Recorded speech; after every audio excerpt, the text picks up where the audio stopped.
Bienvenidos, amigos. Yo particularmente veo una manera bastante simple, y el bastante simple, entre todas las comillas que queráis, de que Ucrania recupere todo su territorio. Yo no veo ni un poco imposible que Ucrania recupere sus fronteras de 1991. La mayor dificultad es que no depende únicamente de Ucrania, y sobre todo, que no tenemos ni la más mínima idea de qué pretende hacer Trump. Cabe la posibilidad que desde fuera de Ucrania impongan a Kiev algo que no sea la total recuperación de su territorio. La manera más simple para que Ucrania recupere su territorio es la misma de la Isla de las Serpientes, en 2022. Moscú, go fuck yourself. Apenas resistir.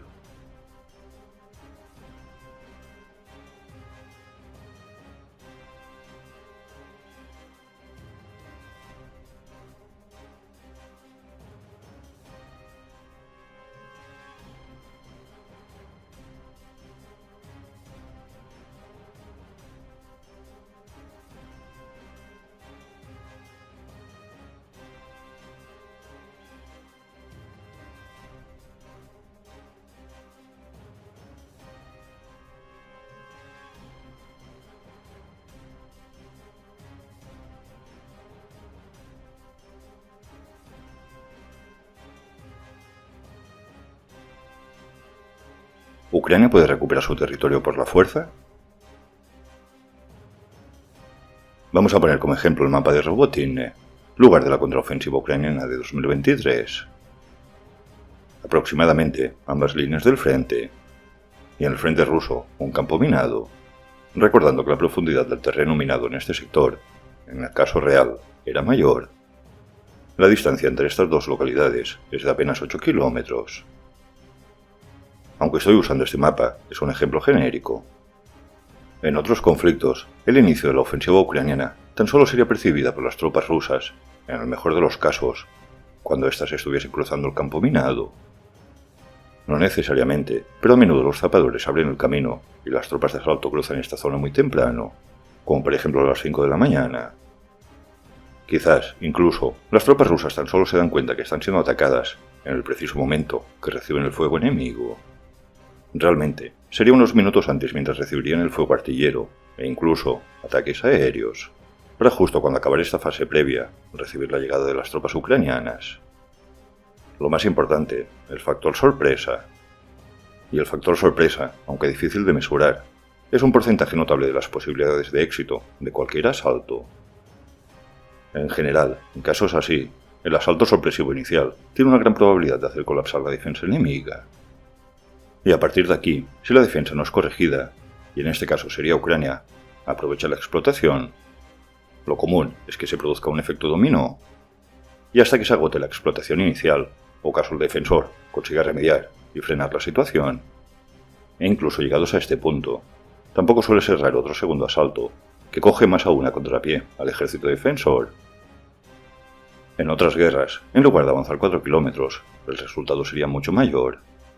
Fácilmente, en otros conflictos, Robotyne caería sino en cuestión de horas, en el peor de los casos, durante el primer día. En este conflicto, Ucrania necesitó de semanas para tomar Robotyne. En este conflicto, no es que Rusia apenas vea el ataque ucraniano cuando estos están cruzando el campo minado. Por causa de los drones de observación, tanto Ucrania como Rusia ven las intenciones enemigas, el movimiento de las tropas, tan pronto estas salen de sus propias bases avanzadas. Por lo que aunque sean las 5 de la mañana, para cuando las tropas ucranianas llegan al campo minado, las tropas rusas ya están en alerta, en posiciones, con la artillería lista para abrir fuego y los drones cargados. Esto ocurre en ambos bandos. Aquí, Ucrania mal había llegado a la tierra de nadie, que el ejército ruso ya los estaba esperando. Factor sorpresa, un factor determinante en un buen porcentaje, en este conflicto, es del 0%. Por causa de los drones de observación. Precisamente esto es lo que ocurrió, y esta foto con 4 blindados ucranianos fue catalogada de fracaso absoluto desde el minuto 1. Esta otra imagen es de un reciente ataque ruso en Kursk, fracasado, con la pérdida de 16 blindados rusos. Los mismos que nos cuentan que 4 blindados ucranianos es un fracaso desde el minuto 1, no dicen absolutamente nada de los centenares y centenares de blindados rusos perdidos. Bueno, de hecho, nos dicen que la invasión ucraniana de Kursk está siendo un error. Y ojo, que estos son los neutrales, y el fanático soy yo. Volviendo, incluso cuando están intentando cruzar apenas el campo minado, factor sorpresa cero. Ya los está esperando hasta la artillería enemiga. Por lo que en este conflicto, incluso apenas avanzar 4 kilómetros en terreno bastante ideal para blindados, en lugar de hacerse en apenas horas, se necesitan semanas. Mayoritariamente por causa de los drones de observación. Además, entre otros, que Ucrania no dispone de la aviación necesaria para aplicar la doctrina OTAN. Y en el caso de Rusia, que ni saben utilizar su propia aviación, ni supremacía, ni superioridad, ni nada. Por lo que yo descarto por completo cualquier posibilidad de que Ucrania expulse a Rusia mediante la fuerza, mediante ofensivas. Además, que a mí me resulta bastante evidente que el alto mando ucraniano está siempre siendo muy comedido a la hora de arriesgar sus tropas. Yo veo cierta falta de agresividad por el lado ucraniano, pero segurísimo que el alto mando ucraniano tiene sus razones. Y los drones, en este conflicto, son las ametralladoras de la Primera Guerra Mundial. Y vemos a los rusos ser más agresivos. Y tan solo se traducen lentos avances igual, pero con unas pérdidas terroríficas. Por lo que muy probablemente la entre comillas falta de agresividad ucraniana es por no sacrificar demasiadas tropas por resultados que no van a ser decisivos. Por lo que yo particularmente no espero ninguna otra gran ofensiva ucraniana para recuperar su territorio. En 2023 era necesario intentarlo, pero creo que todos ya somos conscientes de la enorme limitación que han impuesto los drones. A excepción, y no estamos hablando ni a corto ni a medio plazo, que llegue un momento donde los frentes rusos estén tiritando, al borde del colapso, donde cualquier ofensiva ucraniana aumentaría drásticamente sus posibilidades de éxito. Antes de ver la otra opción, me gustaría decir algo.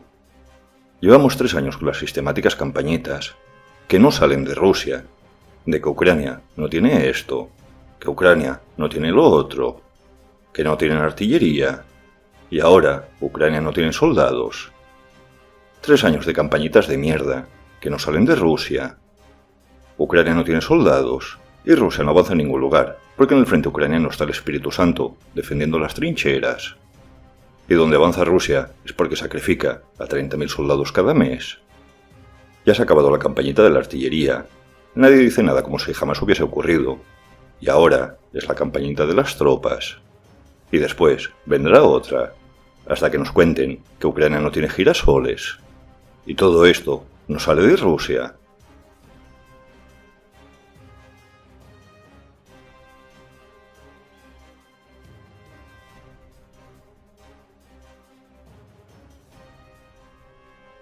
La otra alternativa que yo veo muy asequible es tan simple como resistir.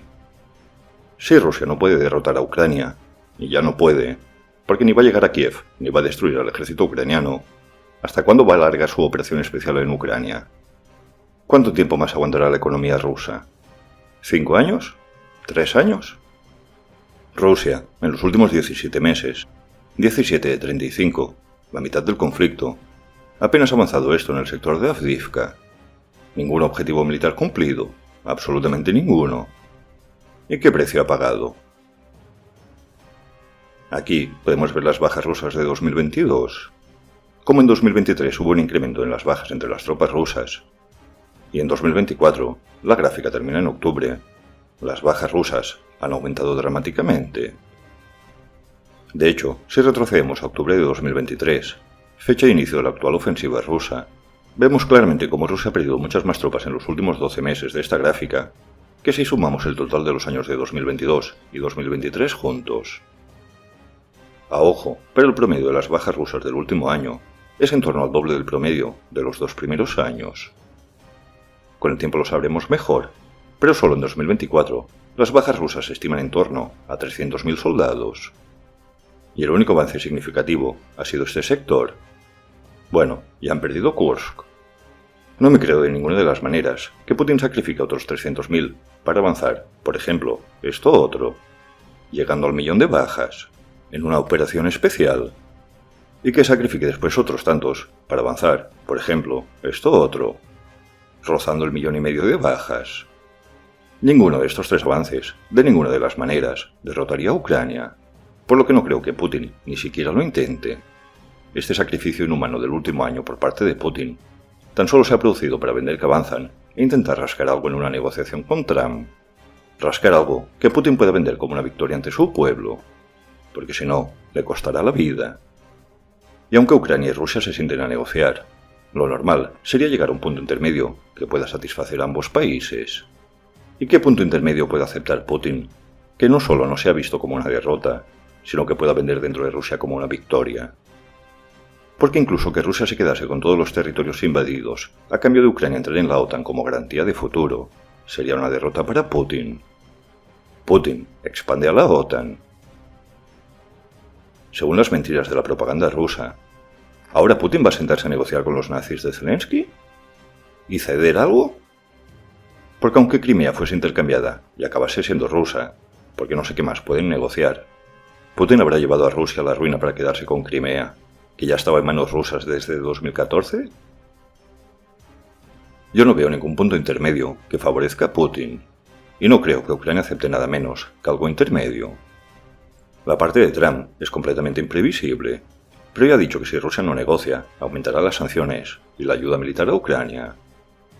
Y a partir de aquí, llegados a este hipotético escenario, no veo otro resultado que no sea el colapso ruso. Si no se llega a ningún acuerdo, y no creo que Putin acepte nada que no le sea muy favorable, ¿qué otra alternativa le queda a Rusia? Yo sospecho que Rusia pararía de sacrificar a centenares de millares de soldados en avances inútiles, que solo sirven para hacer ver que el ejército ruso aún está vivo, porque la negociación ya habría fracasado. Y a partir de aquí, ¿qué hace Rusia? Aunque sea a la defensiva, ¿va a dejar a 600.000 soldados rusos en Ucrania durante un año, 2, 3, 5, 10? Las sanciones y demás ya han dejado el tipo de interés ruso al 21% en el último año. De aquí 2, 3 o 5 años, la economía rusa estará peor de lo que ya está ahora, que ya está mal. Y para mantener la guerra se necesitan 3 cosas: dinero, dinero y más dinero, según un tal de Napoleón, que algo sabía de estas cosas. Estados Unidos aguantó 10 años en Vietnam, la Unión Soviética aguantó 10 años en Afganistán. Esta Rusia, con un PIB inferior al de Italia y repleta de sanciones, me sorprendería que aguantara 5 años, y ya llevamos 3. Además, imagínate a 600.000 soldados rusos en Ucrania, que son los que hay ahora, sin volver a casa durante años, pudriéndose un día tras otro en trincheras, muy lejos de casa y sin ninguna perspectiva de salir de ahí. Este año, Ucrania espera fabricar 4 millones de drones. Con ambos ejércitos a la defensiva, entonces sí, en una guerra estancada, habladuras militares, imagina la alegría de estar durante meses en una trinchera rusa y esquivando drones y sus granadas. No hay mente que lo aguante. Para Rusia, en una guerra estancada, sin posibilidades de éxito, con una economía que ya afecta a sus ciudadanos, y peor será con el pasar del tiempo, no veo ninguna otra salida que la caída de Putin. Y el que llegue detrás de Putin, si le gusta vivir, aceptará salir del barrizal de Ucrania lo antes posible, y de cualquier manera, porque el culpable no será él, sino Putin. Si Ucrania resiste a la defensiva, quizás 2 o 3 años, no creo que más, para mí tiene todas las de ganar. Rusia está más débil que nunca, aunque también es verdad que todo depende de Trump, y es completamente imprevisible para mí. En la supuesta negociación, todo punto intermedio, todo empate, será una derrota para Putin, y no creo que lo acepte. O quizás sí, ya veremos. Ucrania no necesita aceptar una derrota, porque continúa defendiéndose con éxito. Y un empate o algo intermedio, creo que Ucrania podría llegar a aceptarlo. Pero Putin no lo tengo claro. Putin puede forzar un empate, pero si es visto como una derrota para Putin, que lo sería, es posible que este no lo acepte. Por lo que Estados Unidos tendría la disculpa perfecta para imponer más sanciones y dejar a Rusia desangrarse lentamente en las trincheras de Ucrania, física y económicamente. Y nadie podría decir que Estados Unidos está escalando, ni que está tensionando la situación, ni nada, sino que Rusia continuará enfangada en una situación en la que el propio Putin la habría colocado y de la que se negaría a aceptar el empate, la derrota de Putin. Si Trump no le da la victoria a Putin, si Occidente apenas continúa apoyando a Ucrania, no veo ninguna salida para Rusia, y nos adentraríamos en una guerra estancada donde la economía rusa no aguantaría muchos años más. En una guerra estancada, además de los drones sobre los soldados rusos, continuarían los ataques de HIMARS, ATACMS, y un día sí y otro también, los ataques sobre las refinerías rusas, sobre la economía rusa, con drones ucranianos. Últimamente, estamos volviendo a ver explosiones de las refinerías rusas prácticamente todos los días. Ataques a las refinerías rusas, a la economía rusa, con drones ucranianos. Basta que Occidente no derrote a Ucrania, que el conflicto se congele, y Rusia no aguantará muchos años más, de ninguna de las maneras. Y aunque quizás sí socialmente, porque son ovejas, ni militar ni económicamente se va a sustentar. Ucrania no negociará su derrota, aunque podría negociar un empate. Putin no creo que negocie un empate, que tendrá sabor de derrota. Y si no le dan la victoria a Putin en una negociación, y no hay razones para dársela, ¿qué más puede hacer Rusia? Si Ucrania resiste, el final será el mismo que en Vietnam o en Afganistán. No hace falta que Ucrania gane con grandes y costosas ofensivas. Basta con resistir. Contra más días pasen, contra más aguante Ucrania, más obvia será la derrota rusa. Porque para mí, la soga está en el cuello de Rusia. Dejémosle que el mismo, Putin, se la vaya apretando solo. Y bastante importante, ya veremos qué hace Trump. Suscríbete, dale a like si te ha gustado el vídeo y hasta pronto.